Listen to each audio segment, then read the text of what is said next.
Okay, we're live. Hi, it's Christopher Power here, and today I'm really excited. I'm sharing some really personal and intimate time with Ali Shanti, a friend of mine, a client of mine for 3-4 years now.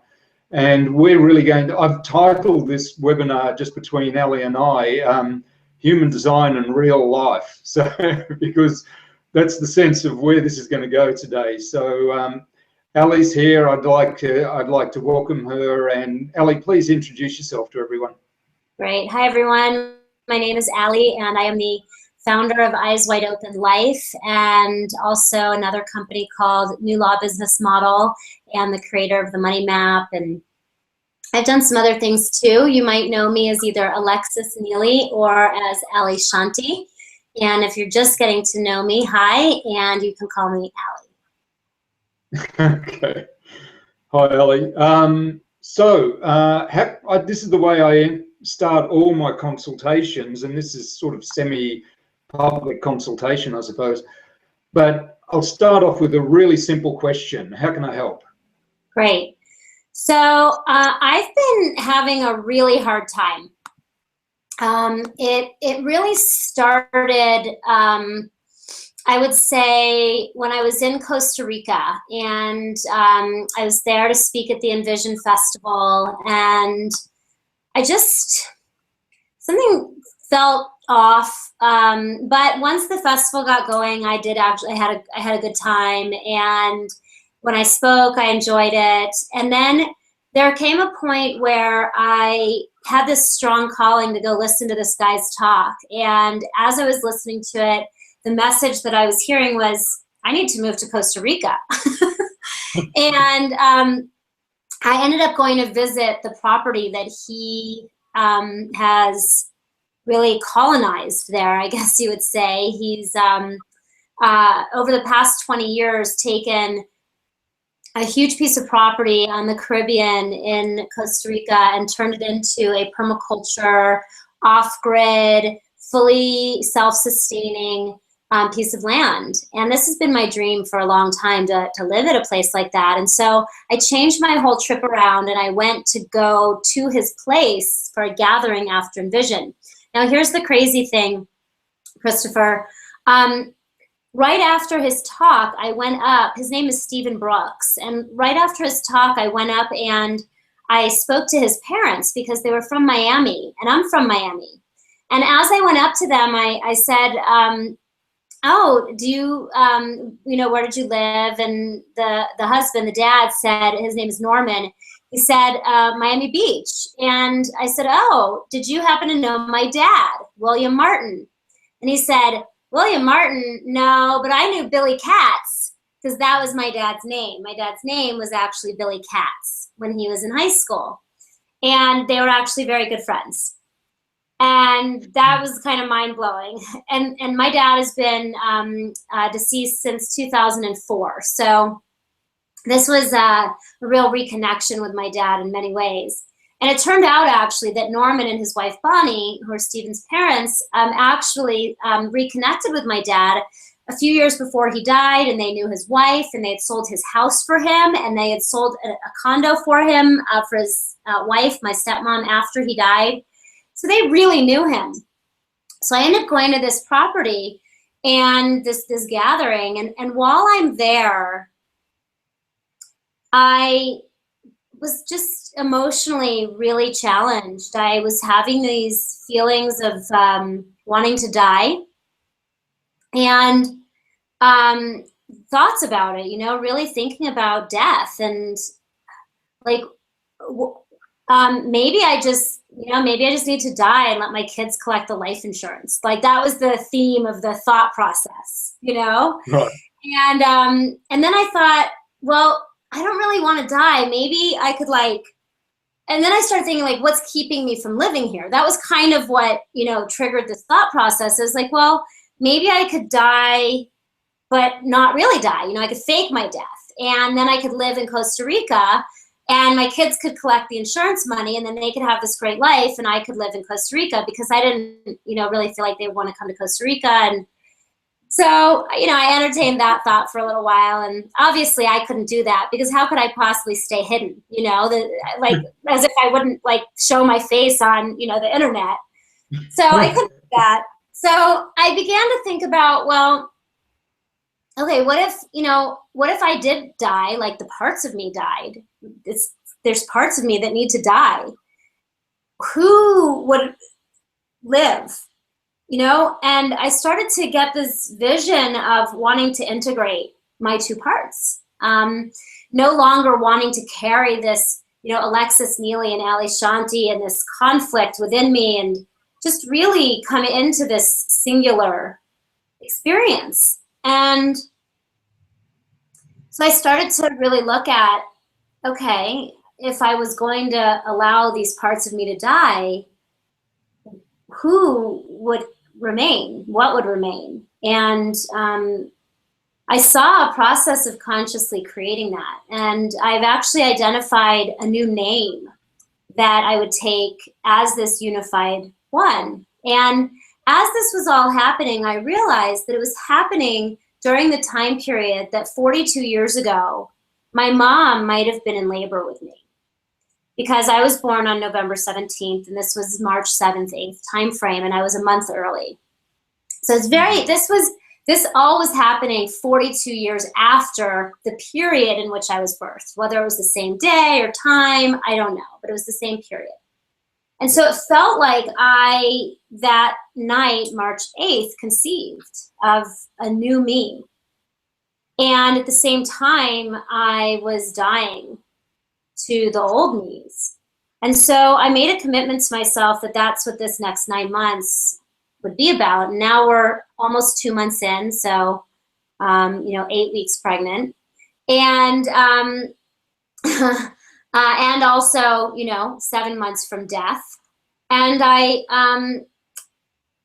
my intention or vision, and I don't know if this will still happen. I feel like I'm backing off a little bit of it now, but at the time was that on my 42nd birthday that I would have a funeral for these two parts of me, Alexis Neely and Ali Shanti, and I would have a birth and give birth to this new one. And as I've been in this, the last 2 months, I've been I haven't really had a tremendous amount of time or energy to focus on the birth and the death, but I am going through a lot of things with my daughter. She's 15 and, in the hardest time of her life, probably, 9th grade. At least for me, that was the hardest. And she's there right now. And it has me revisiting all of these things that came up for me when I was 15. And the things I never faced, probably, or I spent a long time avoiding, rejection and friends, and how hard it's been for me to be a friend and have a friend and even know what it means to be friends and have friends. This has been a big exploration for me. And I asked a question on Facebook the other day, or I said something on Facebook the other day, that I was in the midst of a big decision. And I said, if you have anything to say to me, this would be a great time to say it, not knowing what anybody would say. And you sent me something that really spoke directly to a lot of the things that I am facing right now. And if it's okay with you, maybe I should just read that. Sure. Good. So you said, you asked on Facebook regarding decisions and speaking up. So in response and unprepared, here goes. Watching the dance between your not self and your true self has been an education for me over the last few years. And just to give everybody some background, Christopher came into my life it was actually Christopher 5 years ago, it must be 4 years ago. And this was a time of my life when I first learned of this split actually inside of me. I don't even know if you know that, Christopher, but before that time, I was Alexis Neely. There was no sign of Ali Shanti as far as I know. Maybe by the time we met, I was aware of Ali Shanti, but right before that, I was not. In fact, I had been spending so much energy trying to hide Ali Shanti away, this part of me that wanted to come out, that was unconventional, to say the least, and just plain downright nutty, to say the worst, you know, although people have said much worse than that. Don't worry, just one thing really quickly. Occasionally you're just cutting out from my end just a little bit. So Okay. the things that people said that were worst about you, at least I didn't get to hear them. I don't know whether they'll be on the recording, but if you really want people to know, you can mention it again. But just be aware there's the bandwidth, I don't know what it is, but we're having a little bit of breaking up, but only occasionally. You know what I'm going to do then? I'm going to quit all of my other applications. Could be a good idea. Helps it, because we want to have as good of audio as possible. Yeah. Okay. Well, let's see if that helps. Okay. So go ahead. All Tell right. us all the horrible things people think about you. No, I just said that, you know, it has seemed nutty, this split between inside of me, not only to the outside world, but to myself as well. I mean, who lives as two people publicly? You know, I mean, some people do it, but you know what it is? I hear my fan running. Let me see just what else I can. It's Google Chrome, which is what I'm using to connect with you here. So I can't shut that. Let's see if I shut Gmail. That.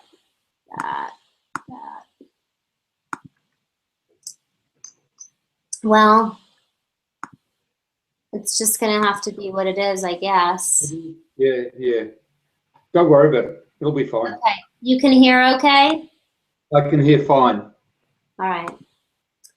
So anyway, so this split arose within me, Alexis Neely and Ali Shanti, and then you came along, Christopher, and you reached out to me and said, Ali, you've got to, or Alexis, you've got to stop doing certain things the way that you're doing them, because it's creating a lot more stress in your life than you need to be creating. And that certainly got me listening, because I had been aware that I was creating stress in my life and I didn't know what it was that I was doing. And you introduced me to human design and to my true self and my not self.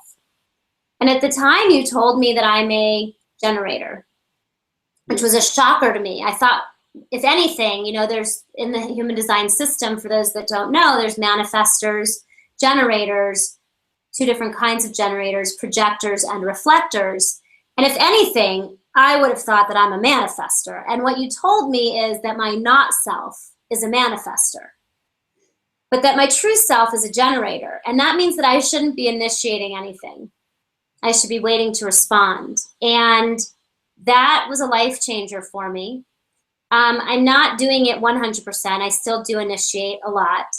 And when I do, it's likely that I do experience the, what is it? The negative part. What is that called? Frustration. But yeah, well, I know I experience frustration, but what is it? What is that part called in human design? Well, it's your signature. It's a negative side. There's frustration, and the positive side, satisfaction. Right. And so I do experience frustration, and it's less and less all the time. But so what you said to me just yesterday was that watching the dance between your not self and your true self has been an education for me over the last few years, especially lately as we have worked together. And Christopher and I have had some opportunity to work together in my Eyes Wide Open membership. And providing some human design training and resources, Christopher has been to the Eyes Wide Open membership through the collective. And he said, the crux that I see locks you into your not self is money. And it's spot on. It's so true. Specifically having to manifest money. You are not designed to do that, Christopher said. And this, I know this is true, and yet I have created a reality in my life where my mind doesn't believe that there's any other option, because I have so many people that depend on me doing to manifest money to support them, including my ex-husband, my children, my partner even in some respect, and all the people on my teams. You know, I have 2 teams of people that it feels like depend on me to do.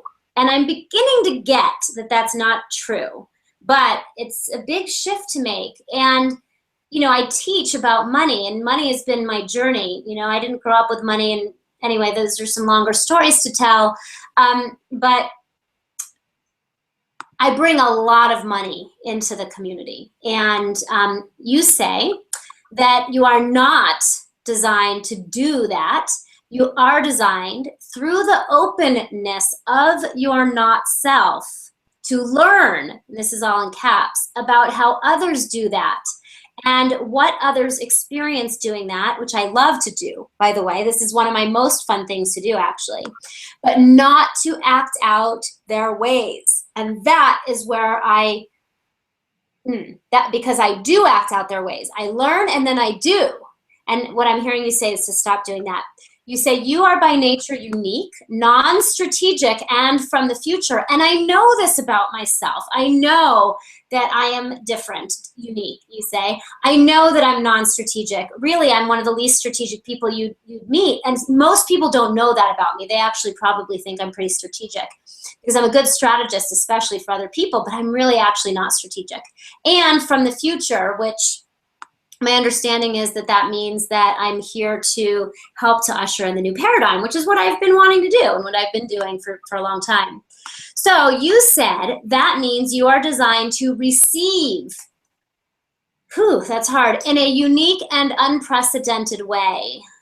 Also, you are designed to be a unique catalyst to help yourself and others to generate and manage money. And this is exactly what I want to be doing. I mean, this is it. It's so amazing to read this because literally, Christopher, maybe 6 years ago, before I ever moved to Colorado, Tim Kelly, who is a phenomenal teacher of purpose, he teaches you to connect with your trusted source to discover your purpose.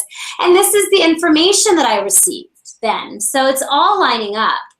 And you said, this is for the expressed purpose of energizing the direction and journey of the soul, not for survival. That's taken care of by another part of you. And so much of my experience in relationship with money is a survival relationship. Even with my money map process, it's less so than ever because of my money map process, but it's so like core to my being, this survival thing. So we'll talk about that because I need to move past it already. Oh yes, and you said, so your not self wants to create and manage money through will. And that is what I've always done up until very recently. My ex-partner, Dave, would say that I'm the hardest working woman in the business. You know, because he would see. And I was the hardest working woman in the business, without a doubt.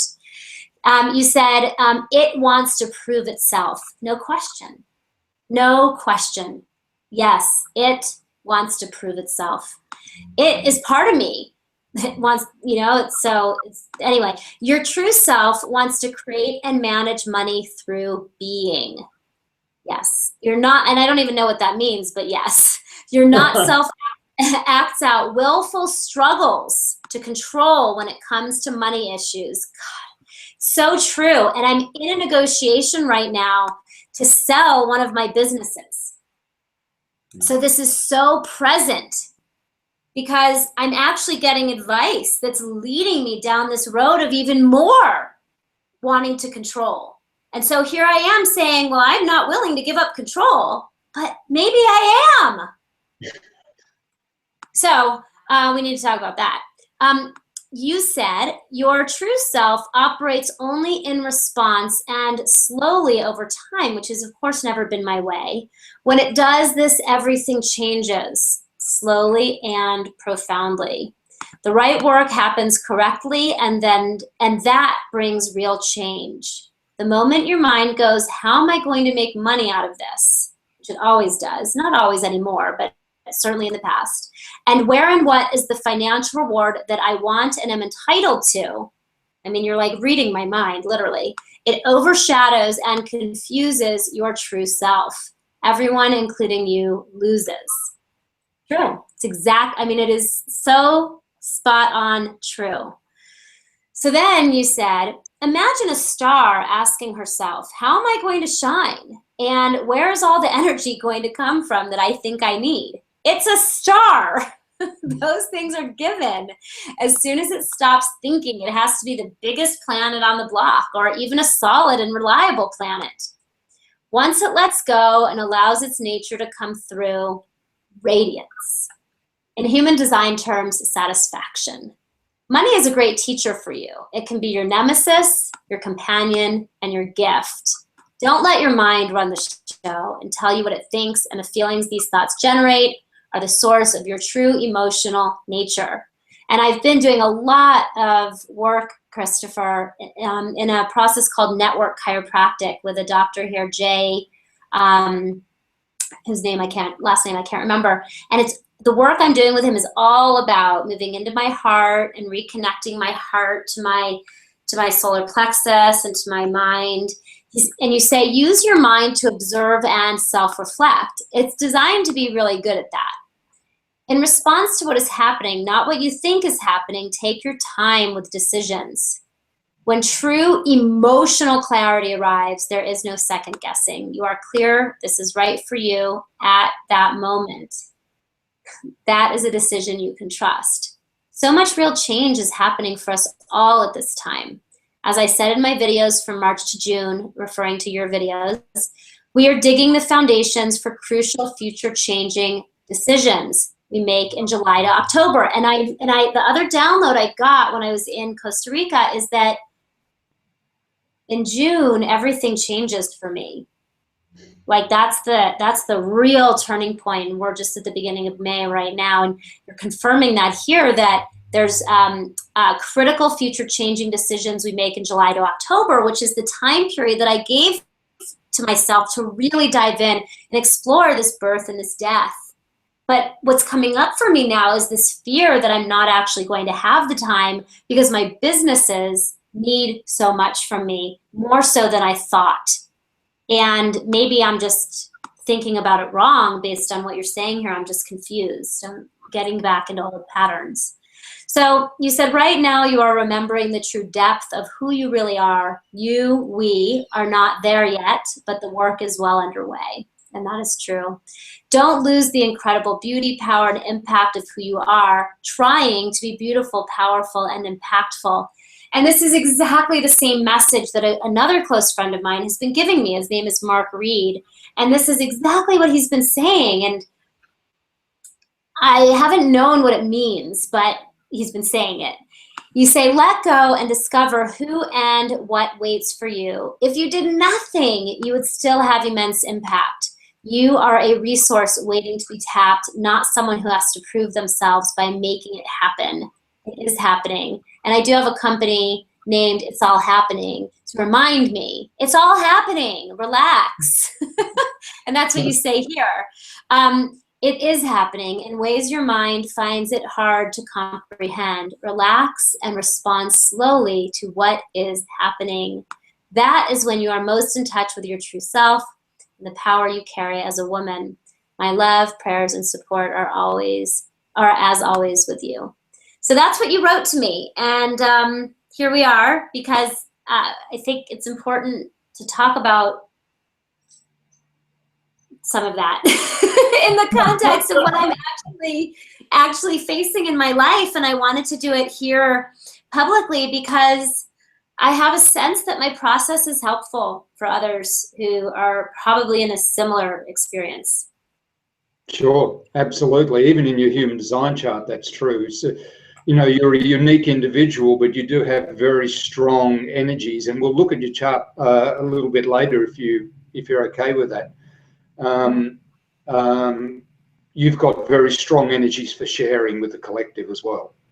So, Yes. you know, it's not, you're built to do that. as well Yeah. as be unique individuals simultaneously. So the one thing that I really want to point out is that I've started doing, because I was trained in science, in geology and geophysics, and then the first thing that got me into the esoteric side of things was reinventing numerology from scratch.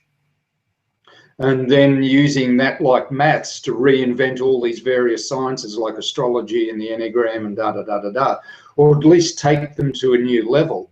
And in the midst of that, when I came across human design, you've got 2 astrology charts in there. You know, the one that's to do with the time you were born, and the one that's to do with 88 days before you were born, which is what they call your design chart.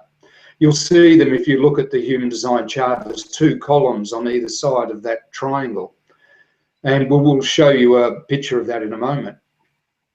So I've started playing around with both the charts, like not only their astrology, but their numerology. I'm doing things like astrocartography with the one of 88 days before you were born, and having amazing results.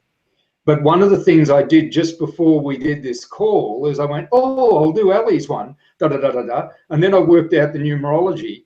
And the one thing that really jumped out, from your body's point of view, when you're worried about things and burdened with responsibility and getting angry at it, laughter is your best medicine.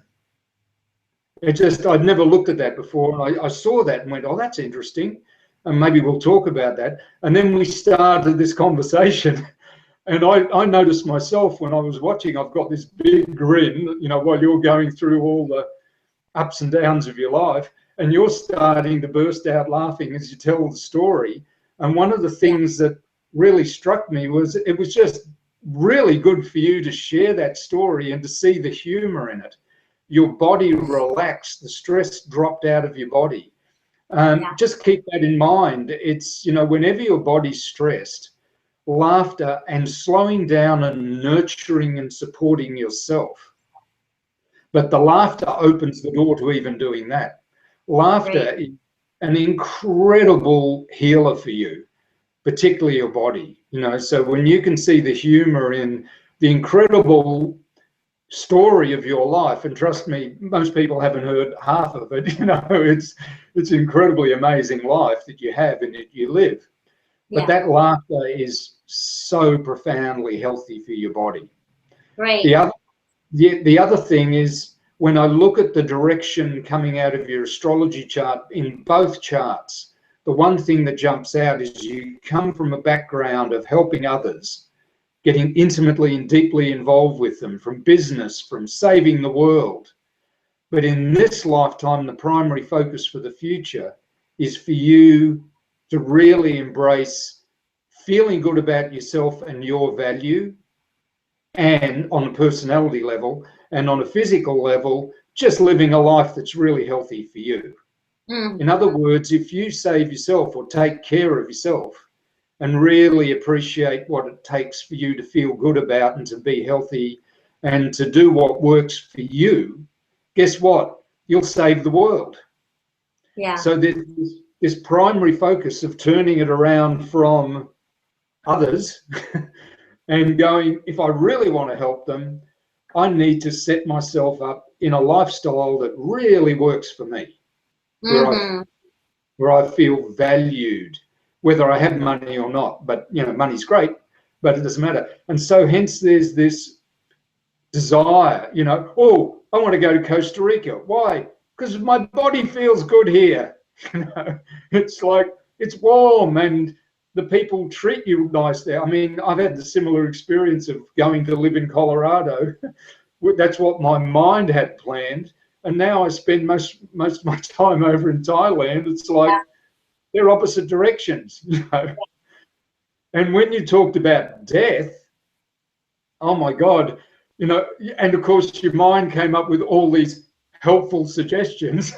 You know, I could fake my death and, you know, all the money goes to my children. And thank you, mind. You're very, very helpful and terribly strategic. Yeah. Thank you. Thanks for sharing.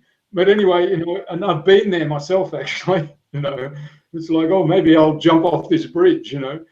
And then in San Diego, and I get to the top of the bridge on the way back after not really taking it seriously, and there's a little sign there going, it's against the law to jump off this bridge, or something similar to it. Yeah. And just bursting out laughing, you know, and going, well, thanks for that great idea.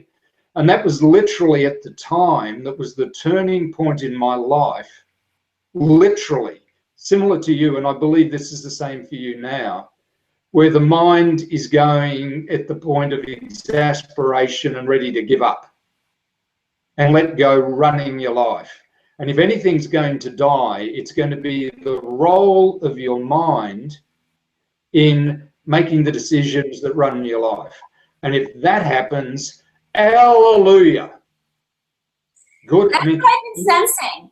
Yeah. I have no idea what that looks like, but my hope is that I don't have to like have some sort of a head injury. That's no.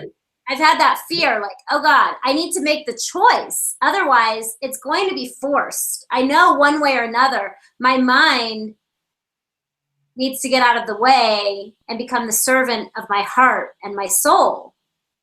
Yeah. How's that going to happen?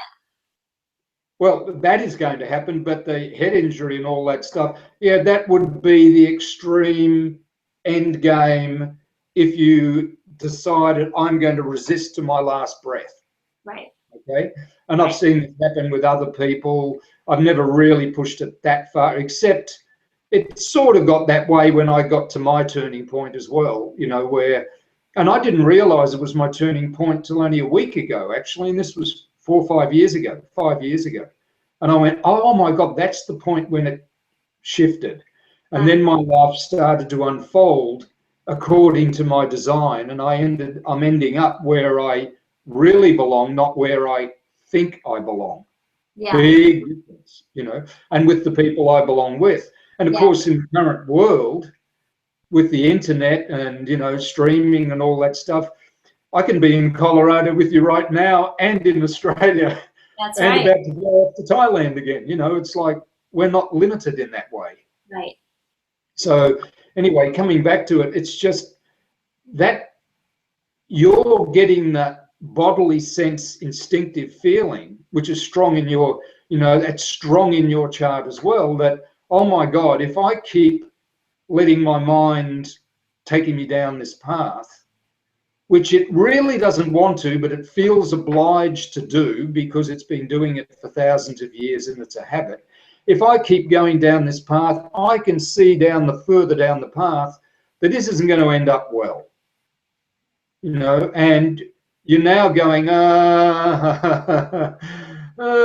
the emotional awareness, the emotional intelligence is, you know, that is your inner authority. Is starting to come up and go, I've looked at this, and you're going, so you have worked with your design. You are in touch with your body. You are doing that chiropractic and all the body work. So your body's going, and I'll tell you what it will look like. It'll look like a life built on satisfaction versus a life built on frustration. Right. It'll look like a life where your mind actually serves your body, because that's what I've just begun to experience the last couple of weeks. It's like my mind is speaking up for my body now. It's getting on board. That's what's down the track. So anyway, go ahead. It's funny that you just said that, because my network chiropractic practitioner, that's what he said. He said, I'm going to start speaking up for myself. And I might feel angry. And, you know, that I'm like, now I'm finally standing up for myself. And I think what he's saying is what you're saying. It's like, oh, my mind is actually standing up for me. Instead of, you know, what it's really done most of my life is beat me up, honestly. And and now it's standing up for me. And, you know, I did meet a coach 10 years ago. I mean, the only way that I've had any of what I have had or created any of what I've created is that over 10 years ago now, I did meet this coach, 13 years ago, and she helped me to see that I had to engage in self-care. And I'd never engaged in self-care before that. I'd never gotten my nails done. I'd never gotten my, I never went to the dentist. I never took care of myself at all because I was always taking care of others, spending money on other people. I couldn't spend it on myself. And when she did that, that's when the voice in my mind started to shift from one that only berated me to one that started to help me. And I was actually almost in a car accident, and this voice saved me. And it was the first time in my life that voice ever did anything what I consider to be helpful. And I think it's because of the self-care, and today I engage in a tremendous amount of self-care. That is the one thing, Christopher, that is really shocking to me when I look at my life and how much I have going on and the businesses and the kids. I still go to network chiropractic 1 to 2 times a week. I get my hair done. I get my eyelashes done. I go to the dentist. I get massages. And those things are all self-care for me. When I go get my hair done, that's like a relaxing experience to have somebody else touching me, and I get facials every week. And I'm impressed with my self-care. I'm impressed with how I'm caring for myself. And it is my mind that's more so than ever taking a stand for me. It's doing it with friends and in situations. So here's the question, because you nailed it. You totally nailed it when you said it's money. And when I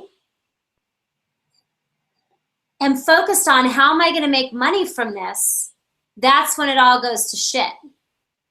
Mm-hmm. And yet my expenses are $40,000 a month.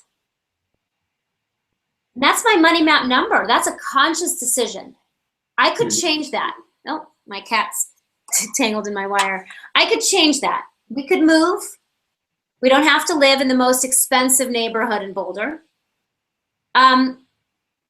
We could go live in Costa Rica. We could go live in Bali. Nothing is keeping me here. Except my kids. My kids. But you know what? They have an amazing time living in Costa Rica or Bali, probably. So we could change our life right now and give it all up again. Mm-hmm. And not have to make a lot of money. I did that 5 years ago. I went and I lived on my farm for a year so I could discover who I really am when I take money off the table. And I could spend a year not needing to make money. I couldn't make money because of the situation that I was going into with filing bankruptcy. I had to only make $5,000 a month. I could not make more than that or I wouldn't have qualified for bankruptcy. I could do it again, but is that the answer, or is there a different answer? Maybe one that I'm not seeing, because these businesses, they're not just about money. They take care of a lot of people now. They have teams, they have clients, they're doing really important work in the world beyond just paying me. Beyond just supporting my family, they're supporting a lot of other people. So it can't be that I'm just supposed to give that all up. And yeah. Look, there's a deeper answer. Okay. Okay, it's not all. Let me just look back. A bit of echo here as well. Yeah, let me see if maybe I put in headphones. Hang on. Yep. Oh, those ones are broken. Okay, I'll be right back. No problem. Echo.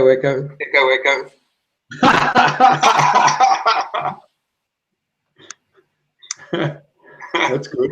I'll put in my headphones in.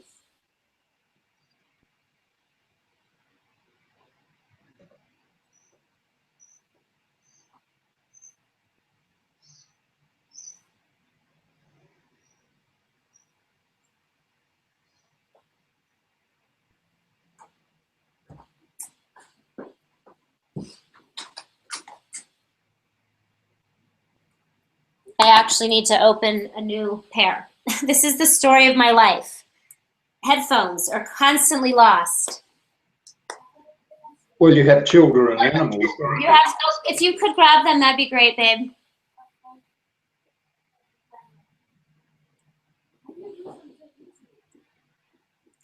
Don't ask me. That was my daughter.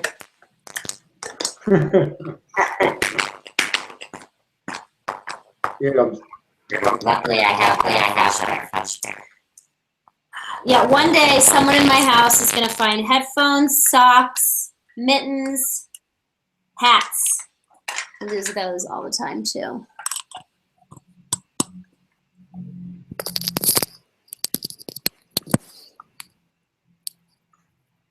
Is that better? let's see. I'm not getting any echo anymore. Is it better for you if I put these in? Is it better or worse or just the same? Okay, well then you can't go until I talk to her. Because can you talk to her once I'm there? Why is that not okay with you? Ellie Shanti in real life. sorry, yes, I'm negotiating with my daughter. That's why I titled it. We can always, I don't know. Human design in real life. That's why. That's right. This is actually real life. Yeah. If you guys don't want to watch this part, just skip over it. Kaya, you can wait until I'm done and I can reach out to Cecilia. Sorry. Mom. You can sit here and listen. No, I don't want to go. Most kids wouldn't even ask, they'd just leave. No, most kids would not leave. No, yeah, they What does that mean? Most kids would just leave? Yeah. Huh. Is that true? Who knows? I know, but that would be a serious breach of trust if you just left without telling me you were going somewhere. I don't leave without telling you where I'm going. Great. I'm so glad. Thank you. Thank you. You're doing a good job of building trust, babe. No, you need to wait till Cecilia gets back to me. At least give her 15 minutes. Check back in 15 minutes. Check back in 15 minutes. No. And you're a lot more likely to have my support if you check back in 15 minutes. I'll be right here. Or you can stay right there. That's fine. Okay. Okay. We're back. Good. There's no echo, and Kaya is waiting. Okay. Is it easier for you to listen to me with this in or out? It's out now, or doesn't it make any difference? Exactly the same. Okay, so we'll keep our headphones in and Okay. go with that. So, what were we talking about before all this came up? Money. We were talking about money. Yes. Yes. And how, yes.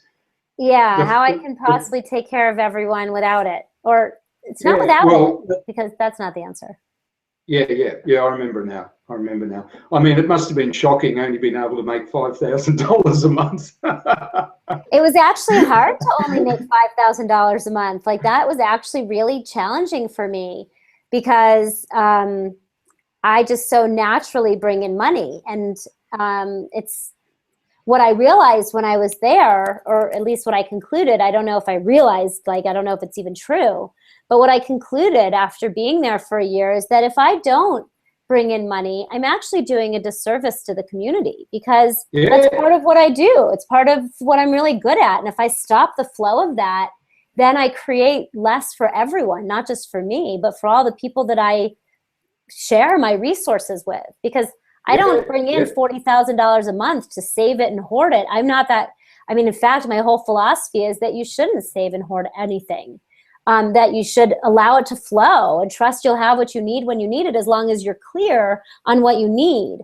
And not that you should never save for anything, because you should, but you should save for specific things. So it's not like I'm, bringing in this 40,000 and like putting it in the bank and sitting on it. I'm bringing it in and sharing it with the people around me in every way. And so if I don't do that, I'm actually doing a disservice. So how do I reconcile that with what you're telling me, which I believe to be true, which is that I need my mind to stop focusing on the money at all. Because remember, I said you need to bring in money by being. And receiving. And, you said, I'm not quite sure what that means. Well, look at what happened when you only had to make $5,000 a month. It was like it's like you were supposed to do far less than you thought, but you found that your very nature just brings in money. I mean, that was a little test to see if I stop making money, what it's like, I can't, because it's part of my being. So here's the thing, you know, when you go pamper yourself, I went through a phase of doing a lot of that because I was working like crazy running a multi-level marketing company a decade or two ago. And nurturing and nourishing myself and pampering myself. But what I realized out of that is I was pampering myself, or I was actually pampering my not self to get over the exhaustion and frustration that I was experiencing by pushing myself. Right? Is that, or are you nurturing and pampering who you really are, your true self, and allowing that to blossom in a really healthy, nurturing environment? Well, the same thing is in your human design chart. Your not self has a particular way of making money. It's really willful, and I'll show this in a moment very specifically. It's willful, it's Donald Trump-like, it's like, make it happen, right? It's a manifester. It looked, if it was colored in, it'd be a manifester. Yeah. Also in your chart, you have another area that's very much about making money. You know, and the example I'd use for that would be someone like David Siegel, who does Westgate over in the United States. What does he do? Timeshare, all these timeshare things in the United States. But, you know, it's like you work at making money and then love to work at spending it. If I saw a movie of him recently when they were going through the economic downturn and the whole economic crash, and it was about him and his wife, and he just works all the time to keep the whole business happening. Right. And she spends. You know? Right. And when you look at this part of your chart, that's what it's like. You know, you generate resources in response, not out of will. You generate resources. It's natural for you to generate resources in response to what is happening. Right. And okay. I do then that. to spend them. And you actually catalyze everyone around you being able to make money. People who come around you can make money. And one of the humbling things for you and actually liberating things for you is going, oh, I'm not making a lot of money out of this, but this person is. Woohoo! We're all making money. In fact, the more they make money, the less I have to make it for them. Yeah. In other words, when you teach how to, but when you get into your will that comes from, I have to prove myself by being, you know, ego-driven. It's like an ego-driven manifestation. That's your not self full bore.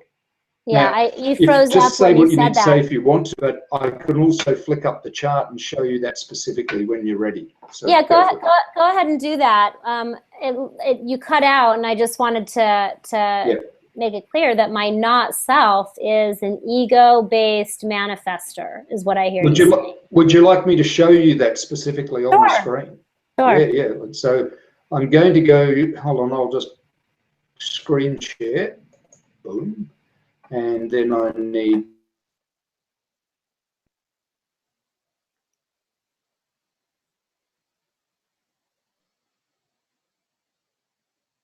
While you're doing that, I'm going to call my daughter's friend's mom. You might be frozen, Christopher.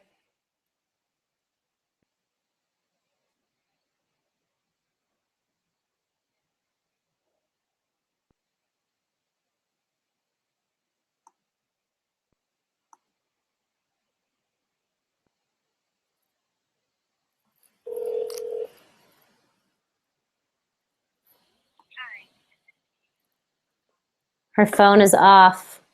Kaya, can Juliet just come here, babe? No. Why? She was here last night. She's not allowed to come here, is she? I don't think so. She was here last night, but. So are you guys just going to be at her house, or are you going out? I'll be able to Oh, that's interesting. Are we back now? We are. You were frozen.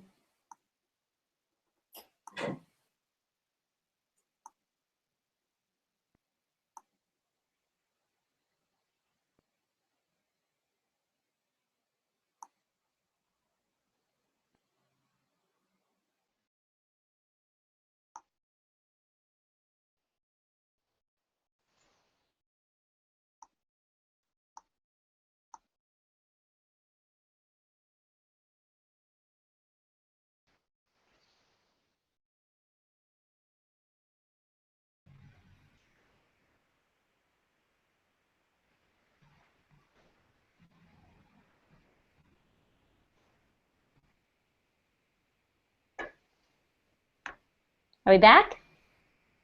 Oh, we're back again. Hello. I think we are. It's still recording too. Fascinating. Because I was sending you a message. Please deal with your daughter, and I'll load up and that. But hopefully this is still recording. It says it's still recording. So should we end and restart? Just in case. Might be a good idea. We can do part 1, part 2. Let's end, restart, and just make sure everything. So I'll stop the broadcast. Deal with anything you need to. It'll take me 2 or 3 minutes, maybe 5 minutes to upload again, and then I'll let you know when I'm in. Great. Okay.